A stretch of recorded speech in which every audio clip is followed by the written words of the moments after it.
یا الہی ہر جگہ تیری عطا کا ساتھ ہو۔ اللہ میاں نے یہ جو رمضان کا ہمیں دیا ہے نا، یہ بھی بڑا خاندانی حکم ہے۔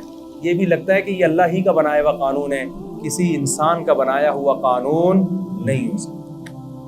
ایک دور تک ہم سنتے رہے، میں بچپن میں ڈاکٹروں سے سنا کرتا تھا کہ ہمیں ہر تھوڑی تھوڑی دیر میں کچھ کھانا چاہیے، ایک دم پیٹ بھر کے نہیں کھانا چاہیے۔ مجھے شروع سے یہ بات میری کھوپڑی میں نہیں آتی تھی، یہ نیچر کے خلاف ہے۔ ڈاکٹر صاحب کے پاس گئے، میرا پیٹ خراب ہے، انہوں نے کہا، ڈاکٹر صاحب نے کہا کہ دیکھیں تھوڑا سا کھائیں دھونے والے، پھر آدھے گھنٹے بعد پھر تھوڑا سا کھائیں، 2 یا 3 جتنے افورڈ کر سکیں، پھر تھوڑا کھائیں۔ میں نے کہا ڈاکٹر صاحب ہماری بکری کو تو میں نے اس اسٹائل میں دیکھا ہے، کبھی کسی انسان کو میں نے اس طرح کھاتا ہوا نہیں۔ اگر یہ نیچرل ہوتا تو سب سے پہلے محمد صلی اللہ علیہ وسلم کا طریقہ ہوتا، جو اللہ کے پیغمبر تھے۔ آپ کا کوئی کام نیچر کے خلاف نہیں تھا۔ وہاں تو 2 کھانے ملتے، ناشتہ بھی نہیں ملتا ہمیں، بکرۃ و عشیہ۔ آپ صلی اللہ علیہ وسلم دوپہر سے پہلے کھایا کرتے تھے صحابہ کے دور میں، اور مغرب کے بعد کھایا کرتے تھے۔ یہ 2 ٹائم تھے کھانے کے۔ ناشتے کا لفظ عربی ڈکشنری میں آپ کو نہیں ملے گا، حالانکہ عربی بڑی فصیح اور بلیغ زبان ہے۔ فطور جو آج عربی میں ہے، یہ جدید عربی میں ہے۔ فطور ناشتے کو کہتے ہیں، قدیم عربی میں ناشتے کا لفظ بولیں نہیں۔ بلکہ میں اور آپ کی جنرل نالج کے لیے ایک بات بتاؤں، انگریز کے بر صغیر میں آنے سے پہلے آپ کو اپنے باپ دادا کی ڈکشنری میں بھی ناشتے کا لفظ نہیں ملے گا۔ یہ انگریزوں نے ناشتہ متعارف کروایا ہے۔ سمجھ میں آ رہی ہے بات کہ نہیں آ رہی؟ تو یہ تھا ہی نہیں، یہ مسلمانوں میں آیا گوروں کے آنے کے بعد ہے۔ چائے بھی، سگریٹ بھی، گٹکے بھی، پان بھی، یہ ساری چیزیں یہ انگریزوں کے آنے کے بعد آئی ہیں، ورنہ مسلمان کلچر ان تمام چیزوں سے کیا تھا؟ پاک تھا۔ وہ جانتے ہی نہیں تھے یہ کیا ہوگا۔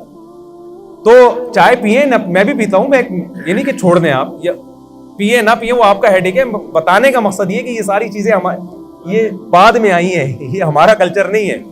تو ان میں ناشتہ بھی بعد میں آیا ہے۔ 2 ٹائم کا کھانا ہے۔ اب سنا ہے ڈاکٹر یہی کہہ رہے ہیں کہ 2 ٹائم کھایا کرو، تمیز کا کھانا یہی ہوتا ہے 2 ٹائم۔ واللہ عالم، یہ ڈاکٹروں کی فیلڈ ہے کہ ڈاکٹر صاحب سے پوچھیں آپ۔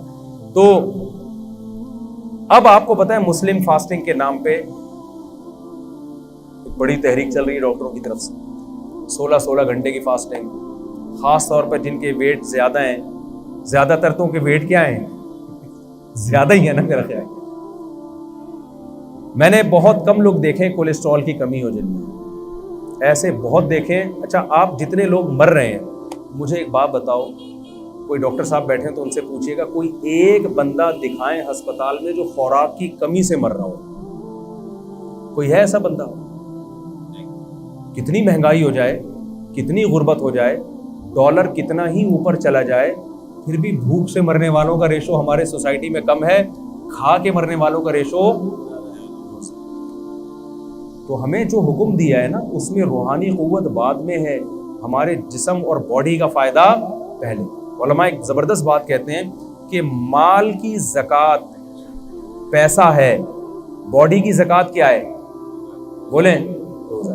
جیسے مال کی زکوٰۃ دینے سے حدیث میں آتا ہے کہ یہ میل کچیل ہے جو آپ کے مال سے نکل جاتا ہے، تو اسی طرح باڈی کی زکوٰۃ سے بھی آپ کی باڈی کا میل کچیل کیا ہوتا ہے؟ روزے کے ذریعے نکل جاتا ہے۔ یہ اللہ کی بہت بڑی ہم پر نعمت اور رحمت ہے۔ اور اس میں یہ تو جسمانی فائدہ ہے، روحانی فائدہ کیا ہے؟ یہ بہت اہم ہے۔ قرآن کیا کہتا ہے؟ لعلکم تتقون، اے ایمان والوں تم پہ روزے فرض کیے گئے تاکہ تمہارے اندر تقوی پیدا ہو۔ تقوی عربی میں کہتے ہیں بچنے کو۔ دیکھیں آج کامیابی اسے سمجھا جاتا ہے کہ آپ کی ساری خواہشات پوری ہو جائیں۔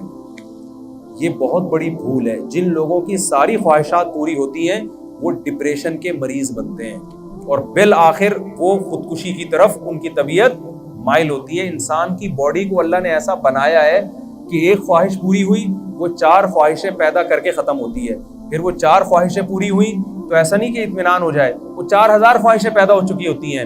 ما قضى احد منها لبانته ولن انتهى عرب الا الى عربی۔ شاعر کہتا ہے دنیا میں کسی کی ایک خواہش پیدا ہوتی ہے، ہزاروں انڈے بچے دے کے جاتی ہے وہ خواہش، تو پھر ایک اسٹیپ ایسا آتا ہے کہ آپ کی ایک خواہش بھی اگر پوری نہ ہو تو آپ اسٹریس اور ڈپریشن میں جانے لگتے ہو، اور آپ کو خودکشی کے خیالات آنا شروع ہو جاتے ہیں۔ یورپ میں آپ جائیں جس ملک میں سب سے کم ٹینشن ہے وہیں ٹینشن کا ریشو سب سے زیادہ ہے. نہیں آ رہی بات میرا خیال ہے. آپ کی ساری خواہشات اگر پوری ہو جائے نا تو اس سے ٹینشن کبھی بھی ختم نہیں ہوتی. اس سے ٹینشن کیا ہوتی ہے؟ کیونکہ آپ میں مزید خواہشات جنم لیتی ہیں اور آپ کے اندر جو ریزسٹنٹ پاور ہے نا خواہشات پہ کنٹرول کرنے کی, اپنی منمانی زندگی کے خلاف چلنے کی, وہ صلاحیت آپ کے اندر ختم ہو جاتی ہے. روزہ آپ میں یہ کوالٹی پیدا کرتا ہے کہ آپ کی چاہتوں کے خلاف چلنے پر آپ کو مجبور کرتا ہے, جس سے آپ کے اندر اپنی خواہشات کو کنٹرول کرنے کی صلاحیت پیدا ہوتی ہے. کیونکہ انسان کی جو سب سے بڑی اور نیچرل خواہش ہے نا, جسے ہر شخص بلکہ ہر جانور بھی پورا کرنا چاہتا ہے, وہ ہے کھانا اور پینا. ہر چیز انسان سے برداشت ہوتی ہے, کھانے اور پینے کی چاہت پہ کنٹرول کرنا انسان سے برداشت نہیں ہوتا. سمجھ میں آ رہی بات کی؟ تو اسلام نے 1 مہینے کے لیے کیا کہہ دیا؟ جو آپ کی سب سے مرغوب چیز تھی نا کھانا اور پینا, اسی پہ پابندی لگا دی. تبھی آپ دیکھیں روزے میں کتنا عجیب سا ہوتا ہے انسان. صبح آفس جانے کا دل نہیں کر رہا کیونکہ جو چائے پی کے جانے کی عادت تھی وہ چائے کیا ہو گئی. اور ٹائم کیسا رکھا ہے کھانے پینے کا؟ ایسا ٹائم کھانے کا رکھا ہے جو دنیا میں کوئی بھی اس ٹائم پہ نہیں کھاتا. یعنی اللہ میاں نے اجازت دے بھی دی نا کھانے کی, تو ایک سحری کے ٹائم پہ کھاؤ. آپ مجھے بتاؤ, آپ اپنے بچے کا ولیمہ کر رہے ہو, لوگوں کو کارڈ چھپاؤ, لوگ پوچھیں بھائی کتنے بجے آنا ہے, آپ کہہ سکتے ہو بھائی 2 بجے کھانا ہوگا, 4 بجے بھی ہو جاتا ہے, لوگ عصر کے بعد بھی کر دیتے ہیں یا چائے سموسے ہو جائیں گے. آپ رات کو بھی لیٹ نائٹ بھی کر دیتے ہیں 12:30. ابھی آپ نے دیکھا 3:30 بجے آپ نے کارڈ پہ چھپایا ہو. یہ ہمارے بچے کی شادی ہے, ولیمہ ہے, اور ٹائم کیا ہے صبح. تو آپ کہو گے بھائی آپ کھاؤ, آپ کا بچہ کھائے, ہم اپنے گھر میں عزت کے ساتھ سو رہے. کتنی ٹینشن دے دی اللہ تعالیٰ نے کہ کھانے کی ٹائمنگ ایسی رکھی ہے کہ دنیا میں کوئی بھی اس ٹائم پہ کھاتا نہیں ہے, تاکہ یہ اپنی خواہشات کے خلاف چلے. 1 مہینہ کی یہ ٹریننگ ہے.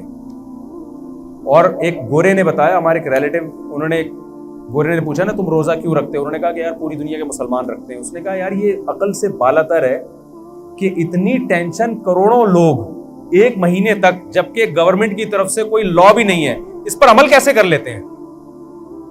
میں آپ کو دعوے سے کہتا ہوں اگر اسلام یہ حکم نہ دیتا نا اور یونائٹڈ نیشن کی طرف سے لا پاس ہو جاتا کہ پوری دنیا میں صرف 1 کروڑ لوگ 1 مہینہ بھوکے رہیں گے, میں کہتا ہوں 1 کروڑ تو دور کی بات, 1 لاکھ بھی اس قانون پہ عمل نہ کرتے, چاہے کتنے انعامات لگا دیتے. یہ آسان کام نہیں ہے. یہ محمد صلی اللہ علیہ وسلم کی صداقت کا پر لوگوں کو اطمینان ہے کہ آپ نے جو آرڈر دیا یہ آرڈر کس کی طرف سے ہے؟ خدا کی طرف سے.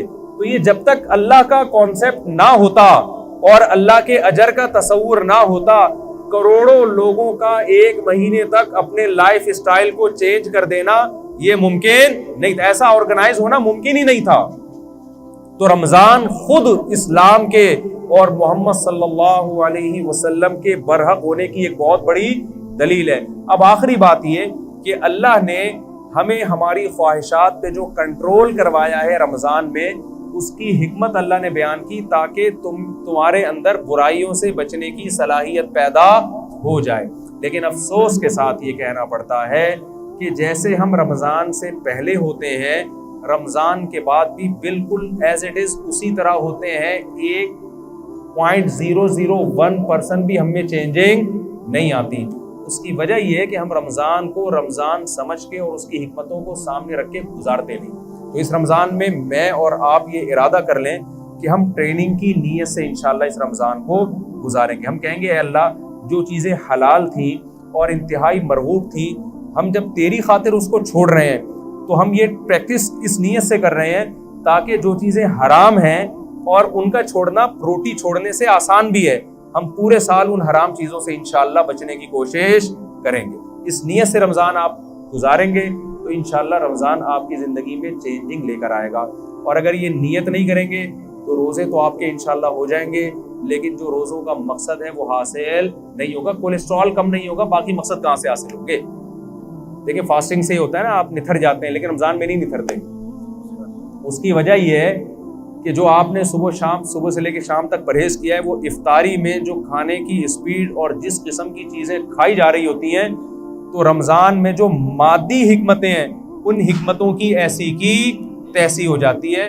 تو جیسے مادی حکمتوں کی پکوڑے کھانے اور سموسے کھانے سے ایسی کی تیسی ہوتی ہے, روحانی حکمتوں کی ایسی کی تیسی اس سے بھی زیادہ ہوتی ہے. تو ہم نے مادی طور پہ بھی اپنے آپ کو پہ کنٹرول کرنا ہے اور روحانی طور پہ بھی اپنے آپ پہ کنٹرول کرنے کی کوشش کرنی ہے. اللہ تعالیٰ سے دعا ہے جو کچھ کہا سنا اس میں کمی کوتاہی اللہ معاف فرمائے, اور جو صحیح باتیں ہوئی اللہ اس پہ ہم سب کو عمل کرنے کی توفیق عطا فرمائے. وما علینا الا البلاغ. کوئی سوال ہو بھائی 5 منٹ ہے, کسی کے پاس ذہن میں کوئی سوال ہو پوچھ سکتے ہیں.